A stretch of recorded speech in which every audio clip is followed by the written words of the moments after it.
Pastor Bill, Bethel Lutheran Church, and we are located in Green Valley.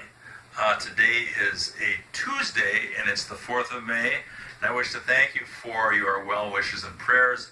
I was kind of out of circulation for a couple days, having some tests done at an area hospital, and can only share that things are all good, and appreciate your concerns.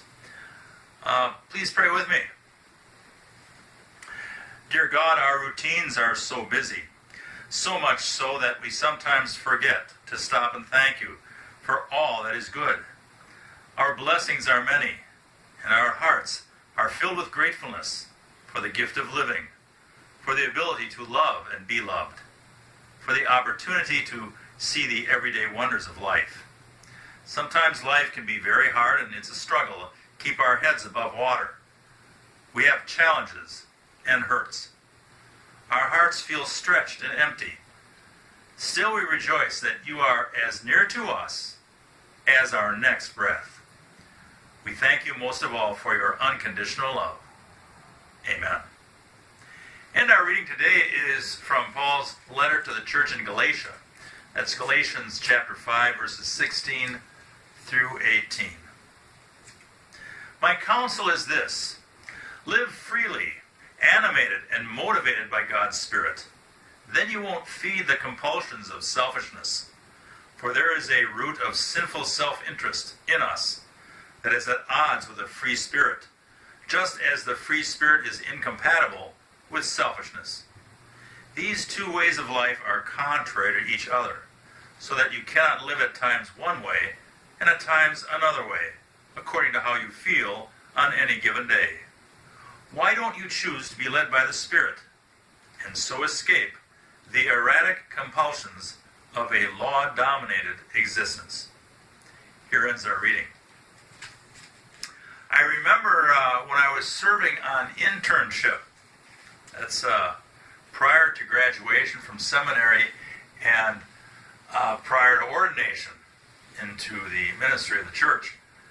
I was assisting at a church in New York, and there in the confirmation program we used a text for confirmation. The title of the book was Free to Be, and it was the first time I'd ever seen that text, and it kind of caught my eye, and I took it home right away before I had my first confirmation class that I taught, and pretty much read the book cover to cover. Free to be. Think of the indication of what that phrase means, free to be. And that's pretty much what Paul is telling us here in Galatians. Free to be doesn't simply mean we're free to do whatever we want. Lord knows that sin is the result of doing whatever we want. But free to be means that because of what God has done to us, because of our salvation that is brought to reality in Jesus giving his life on the cross, and that the sanctification of our lives, that the Spirit comes upon us, makes us holy to be God's people.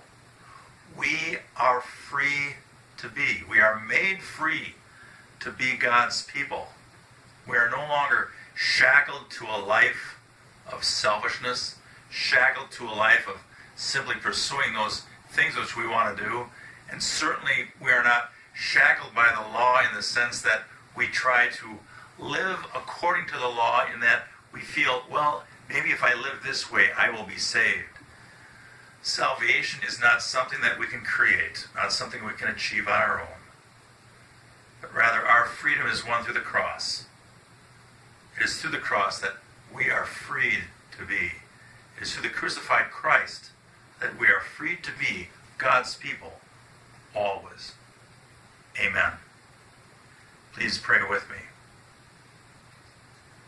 Our Father, who art in heaven, hallowed be thy name. Thy kingdom come, thy will be done, on earth as it is in heaven. Give us this day our daily bread, and forgive us our trespasses, as we forgive those who trespass against us. And lead us not into temptation, but deliver us from evil. For thine is the kingdom, and the power, and the glory, forever and ever. Amen. Remember always that because of what Christ has done for you and your household, you are free to be. Amen.